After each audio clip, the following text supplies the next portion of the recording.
Hello friends, আমি Ishita Guriya. Welcome to my YouTube channel. আশা করি তোমরা সকলে খুবই ভালো আছো আর সুস্থ আছো। অষ্টম শ্রেণীর বাংলা পাঠ্য বইতে সুন্দর রামস্বামী রচিত টিকিটের অ্যালবাম নামে যে গল্পটি তোমাদের পাঠ্য বইতে রয়েছে, তার হাতে কলমের সমস্ত প্রশ্নের উত্তর নিয়ে আজকে তোমাদের সঙ্গে আমি আলোচনা করব। আজকের আলোচনা পর্ব যদি তোমাদের ভালো লেগে থাকে তাহলে অবশ্যই লাইক, কমেন্ট এবং বন্ধুদের সঙ্গে শেয়ার করে দিও। আর যখন তোমরা ভিডিওটা দেখবে তখন অবশ্যই সামনে টেক্সট বুকটা রাখবে, তাহলে তোমাদের প্রশ্নগুলো বুঝতে সুবিধা হবে। তাহলে চলো দেখে নেওয়া যাক প্রথম প্রশ্ন কি রয়েছে। 1 নম্বর প্রশ্নে বলা হয়েছে সুন্দর রামস্বামী কোন ভাষার লেখক?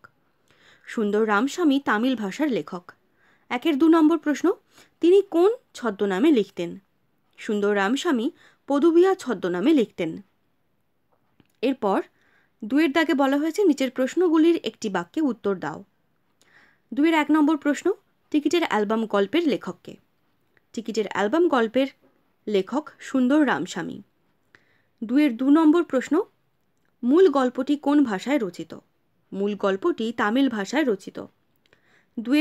3 নম্বরের প্রশ্ন, গল্পটিতে মোট কটি চরিত্রের দেখা পাওয়া যায়? গল্পটিতে মোট 8টি চরিত্র দেখতে পাওয়া যায়, যথা রাজাপ্পা, নাগরাজন, নাগরাজনের বোন কামাক্ষী, আপ্পু, কৃষ্ণান, রাজাপ্পার মা, পার্বতী ও নাগরাজনের কাকা। এদের মধ্যে রাজাপ্পা ও নাগরাজন হল প্রধান চরিত্র। তারপর 4 দাগের প্রশ্নে বলা হয়েছে মেয়েদের পক্ষ থেকে কে নাগরাজনের থেকে অ্যালবামটি চেয়ে নিয়ে যেত? মেয়েদের পক্ষ থেকে পার্বতী নাগরাজনের থেকে অ্যালবামটি চেয়ে নিয়ে যেত। 5 নম্বর প্রশ্নে বলা হয়েছে রাজাপ্পা কিভাবে তার অমূল্য ডাকটিকিটগুলি সংগ্রহ করত? মৌমাছির মধু সংগ্রহ করার মতো করে, অর্থাৎ খুব কষ্ট করে রাজাপ্পা তার অমূল্য ডাকটিকিটগুলি সংগ্রহ করত। 6 নম্বর প্রশ্ন, নাগরাজনের অ্যালবামটি তাকে কে উপহার দিয়েছিলেন? নাগরাজনের অ্যালবামটি তাকে তার কাকা উপহার দিয়েছিলেন। 7 নম্বর প্রশ্ন, সেই অ্যালবামের প্রথম পাতায় কি লেখা ছিল? নাগরাজনের কাকা তাকে যে অ্যালবামটা দিয়েছিলেন সেই অ্যালবামের প্রথম পাতায় লেখা ছিল এস নাগরাজন। তার নিচে লেখা ছিল, এই অ্যালবামটা চুরি করতে চেষ্টা করছো যে নির্লজ্জ হতভাগা তাকে বলছি, ওপরে আমার নামটা দেখেছ? এটা আমার অ্যালবাম, এটা আমার, এবং যতদিন ঘাসের রং সবুজ আর পদ্মফুল লাল, সূর্য পূর্বে উঠবে আর পশ্চিমে অস্ত যাবে, একমাত্র আমারই থাকবে। এরপর 3 দাগে বলা হয়েছে নিচের প্রশ্নগুলির সংক্ষিপ্ত উত্তর দাও। 1 প্রশ্ন, নাগরাজনের অ্যালবামের প্রতি সকলে আকৃষ্ট হয়ে পড়ল কেন? নাগরাজনের অ্যালবামটিতে রাজাপ্পার থেকে বেশি টিকিট ছিল না ঠিকই, কিন্তু সেটি দেখতে ছিল খুব সুন্দর। কোনো স্থানীয় দোকানে এমন অ্যালবাম সহজে পাওয়া যেত না। এক কথায় তার অ্যালবামটি ছিল অদ্বিতীয়, তাই নাগরাজনের অ্যালবামের প্রতি সকলে আকৃষ্ট হয়ে পড়েছিল। এরপর 2 প্রশ্নে বলা হয়েছে কেটে পড় হিংসুটে পোকা। বক্তাকে কাকে সে এমন কথা বলেছে? তুমি কি এই কথার মধ্যে কোনো যুক্তি খুঁজে পাও? উত্তর শুরু করছি। প্রথম প্রশ্নের উত্তর, উদ্ধৃতাংশটির বক্তা হল কৃষ্ণান। দ্বিতীয় প্রশ্নের উত্তর, রাজাপ্পাকে সে এমন কথা বলেছে। এবং তৃতীয় প্রশ্নের উত্তর, নাগরাজনের অ্যালবামের উপর প্রথম পাতায় যে কথাটি লেখা ছিল ক্লাসের ছেলেমেয়েরা সেটি উৎসাহের সঙ্গে নিজেদের খাতায় লিখে নেয়। এই দেখে রাজাপ্পা ঈর্ষাপরায়ণ বশত তাদেরকে বলে, তোরা এমন নকল নবিশ হয়েছিস কেন রে? এই কথার জবাবে কৃষ্ণান রাজাপ্পাকে হিংসুটে বোকা বলেছে। নাগরাজনের অ্যালবাম ক্লাসের ছেলেমেয়েদের পছন্দ হওয়ার পর রাজাপ্পার আচরণ দেখে মনে হয় যে কৃষ্ণানের কথায় যুক্তি আছে। এরপর 3 নম্বর প্রশ্নে বলা হয়েছে এদের সঙ্গে তর্ক করে লাভ নেই। উপলব্ধিটি কার? কি বিষয়ে তর্কের প্রসঙ্গ এসেছে? তর্ক করে লাভ নেই কেন? উত্তর শুরু করছি। প্রথম প্রশ্নের উত্তর, টিকিটের অ্যালবাম গল্পে উপলব্ধিটি হল রাজাপ্পার। দ্বিতীয় প্রশ্নের উত্তর, কার অ্যালবাম বেশি ভালো, রাজাপ্পা না নাগরাজনের, এই নিয়ে তর্কের প্রসঙ্গ এসেছে। তৃতীয় প্রশ্নের উত্তর, কার অ্যালবাম বেশি ভালো, রাজাপ্পা না নাগরাজনের, এই নিয়ে ক্লাসের মধ্যে ছেলে মেয়েদের সঙ্গে রাজাপ্পার তর্ক বাঁধে। রাজাপ্পা কিছুতেই তাদেরকে বোঝাতে সক্ষম হয় না যে তার অ্যালবামটি নাগরাজনের থেকে বেশি ভালো, বরং ছেলেরা রাজাপ্পার অ্যালবামকে বাজে অ্যালবাম বলে চাঁচাতে থাকে। রাজাপ্পা বুঝে যায় যে এদের সঙ্গে তর্ক করে লাভ নেই, কারণ নাগরাজনের অ্যালবামের মোহ তাদের আবিষ্ট করে রেখেছে। এরপর 4 দাগে বলা হয়েছে নিচের প্রশ্নগুলির উত্তর নিজের ভাষায় লেখো। 4 1 প্রশ্নে বলা হয়েছে হঠাৎ যেন ওর জনপ্রিয়তা কমে গেছে। কার এমন মনে হয়েছে এই জনপ্রিয়তা হঠাৎ কমে যাওয়ার কারণ কি? উত্তর শুরু করছি। উদ্ধৃতাংশটি সুন্দর রামস্বামী রচিত টিকিটের অ্যালবাম গল্প থেকে গৃহীত। তারপর প্যারা চেঞ্জ করে লেখা হয়েছে এখানে রাজাপ্পার মনে হয়েছে হঠাৎ যেন তার জনপ্রিয়তা কমে গেছে। তারপর বুলেট আকারে দ্বিতীয় প্রশ্নের উত্তর দেওয়া হয়েছে নাগরাজনের অ্যালবামটিতে রাজাপ্পার থেকে বেশি টিকিট ছিল না ঠিকই, কিন্তু সেটি দেখতে ছিল খুব সুন্দর। কোনো স্থানীয় দোকানে এমন অ্যালবাম সহজে পাওয়া যেত না। এক কথায় তার অ্যালবামটি ছিল অদ্বিতীয়। তাই ক্লাসের সকল ছেলেমেয়েরা নাগরাজনের অ্যালবাম দেখার আকর্ষণ বোধ করে, আর সেই কারণেই রাজাপ্পার জনপ্রিয়তা হঠাৎ কমে যায়। এরপর 4 2 দাগের প্রশ্নে বলা হয়েছে কেউ রাজাপ্পার অ্যালবামের কথা উল্লেখ করত না বা তাকে পাত্তাও দিত না। সকলের এমন আচরণের কারণ গল্প অনুসরণে আলোচনা করো। উত্তর শুরু করছি। সুন্দর রামস্বামী রচিত টিকিটের অ্যালবাম গল্পে দেখা যায় রাজাপ্পা খুব কষ্ট করে ডাকটিকিট সংগ্রহ করত, ঠিক যেমনভাবে মৌমাছি মধু সংগ্রহ করে। সে সেই ডাকটিকিটগুলি একটি অ্যালবাম বানিয়ে রাখত, আর সেটা দেখার জন্য ক্লাসের ছেলেমেয়েদের মধ্যে তার বেশ জনপ্রিয়তা ছিল। তবে নাগরাজনের কাকা তাকে ডাকটিকিটে ভরা একটা অ্যালবাম দিয়েছিল, যেটা দেখতে ছিল খুব সুন্দর। স্থানীয় দোকানে এমন অ্যালবাম পাওয়া মুশকিল ছিল। এক কথায় নাগরাজনের অ্যালবামটি ছিল অদ্বিতীয়। তাই সেটিকে দেখার জন্য ক্লাসের সবাই বেশি আগ্রহবোধ করে, আর রাজাপ্পার অ্যালবামের কথা উল্লেখ করত না বা তাকে পাত্তাও দিত না। তারপর 4 3 দাগের প্রশ্নে বলা হয়েছে স্কুলের ছেলে মেয়েদের নাগরাজন কিভাবে তার নিজের অ্যালবামটি দেখতে দিত। স্কুলের ছেলে মেয়েদের নাগরাজন একটাই শর্তে অ্যালবামটি দেখতে দিত, সেটি হলো কেউ অ্যালবামটি ধরবে না ও নিজের কোলে অ্যালবামটা রেখে সবাইকে দেখাবে। এইভাবেই নাগরাজন নিজের অ্যালবামটি ছেলে মেয়েদের দেখতে দিত। এরপর 4 নম্বর প্রশ্নে বলা হয়েছে ডাকটিকিট সংগ্রহ করার ক্ষেত্রে রাজাপ্পার তীব্র আকর্ষণের যে পরিচয় গল্পে রয়েছে তা আলোচনা করো। উত্তর শুরু করছি। রাজাপ্পার ডাকটিকিট সংগ্রহ করাটা ছিল একটা নেশা। সে ছুটোছুটি করে ডাকটিকিট সংগ্রহ করত। ভোর হলেই সে অপর ডাকটিকিট সংগ্রাহকদের সঙ্গে দেখা করতে যেত। একটা রাশিয়ার টিকিটের সঙ্গে 2 পাকিস্তানি টিকিটের বিনিময় করত। বিকেলবেলা স্কুলের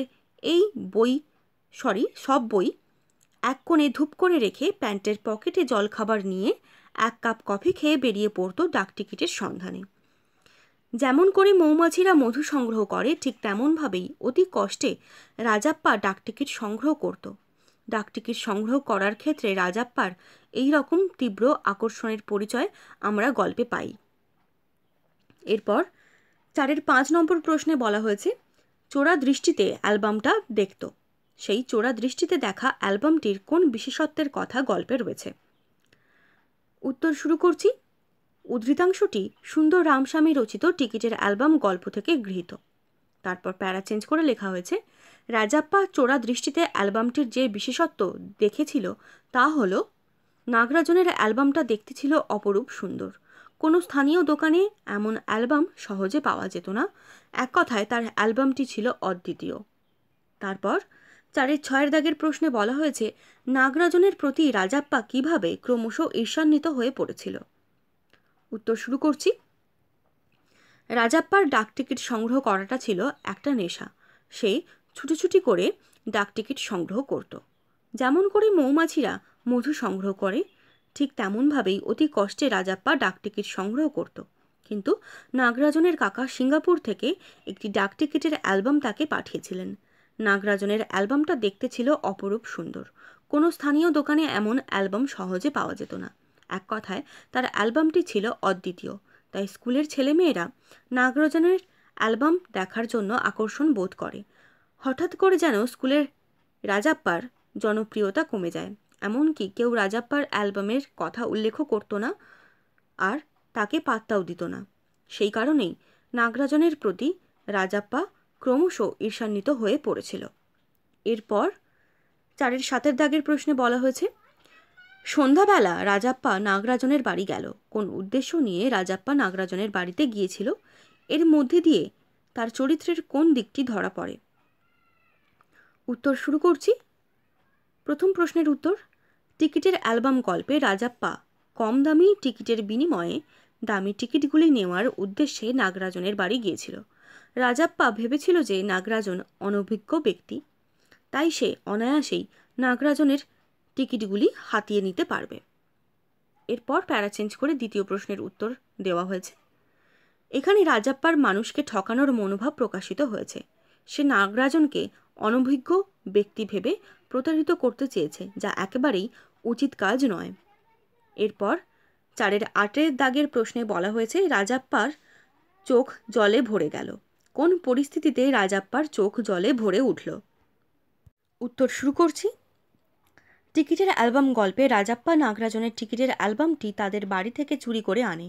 কিন্তু এই অপরাধপ্রবণ কাজ করার পর তাদের বাড়ির লোক বা পুলিশ যদি তাকে ধরে ফেলে, এই ভয়ে সে স্নানের ঘরে গিয়ে স্নানের জল গরম করার উনানে নাগরাজনের চুরি করে আনা অ্যালবামটি ফেলে দেয়, যার ফলে অ্যালবামটা পুড়ে যায় সব মহামূল্যবান টিকিটগুলি, যা আর কোথাও পাওয়া যাবে না। এই পরিস্থিতিতে রাজাপ্পার চোখ জলে ভরে উঠেছিল। এরপর 4-এর 9-এর দাগের প্রশ্নে বলা হয়েছে, নাগরাজন হতবুদ্ধি হয়ে গেল। তার হতবুদ্ধি হয়ে পড়ার কারণ কি? উত্তর শুরু করছি।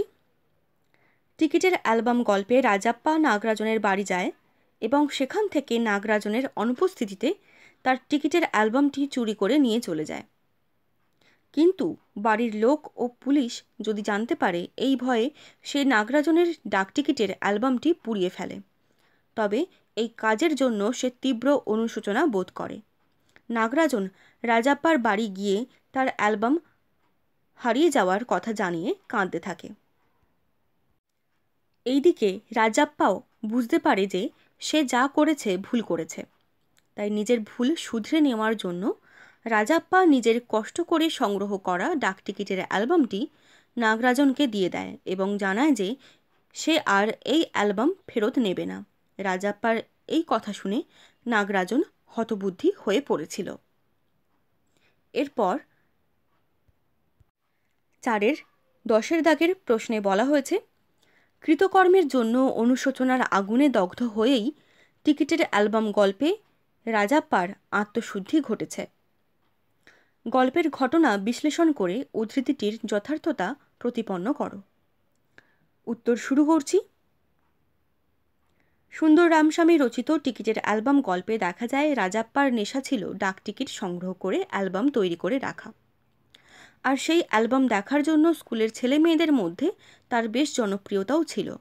কিন্তু নাগরাজন যেদিন থেকে তার কাকার দেওয়া অ্যালবাম নিয়ে আসে, সেদিন থেকে রাজাপ্পার জনপ্রিয়তা ক্রমশ কমতে থাকে। কিন্তু এই অবহেলা রাজাপ্পা সহ্য করতে পারে না। তাই একদিন সে নাগরাজনের বাড়ি যায় কম দামি টিকিটের বিনিময়ে দামি টিকিটগুলি হাতিয়ে নেওয়ার উদ্দেশ্য নিয়ে। কিন্তু তার বাড়ি গিয়ে নাগরাজনের অনুপস্থিতিতে সে নাগরাজনের অ্যালবামটি চুরি করে বাড়ি নিয়ে চলে আসে। বাড়ির লোক ও পুলিশের ভয়ে সে নাগরাজনের অ্যালবামটি আগুনে পুড়িয়ে নষ্ট করে দেয়। তবে সে নিজের ভুল বুঝতে পারে, তাই অনুশোচনার আগুনে দগ্ধ হতে থাকে। তাই বলা ভালো যে প্রায়শ্চিত্ত করার জন্য সে নিজের কষ্ট করে সংগ্রহ করা ডাকটিকিটের অ্যালবামটি নাগরাজনের হাতে তুলে দেয়। এইভাবেই কৃতকর্মের জন্য অনুশোচনার আগুনে দগ্ধ হয়েই রাজাপ্পার আত্মশুদ্ধি ঘটেছে। আজকের আলোচনা পর্ব যদি তোমাদের হেল্প করে থাকে তাহলে অবশ্যই চ্যানেলটিকে সাবস্ক্রাইব করে পাশের বেল আইকনে ক্লিক করে অল অপশানটি অন করে রেখো, যাতে এই রকম গুরুত্বপূর্ণ ভিডিও আপলোড হওয়ার সঙ্গে সঙ্গে তোমরা তার নোটিফিকেশান পেয়ে যেতে পারো সকলের আগে।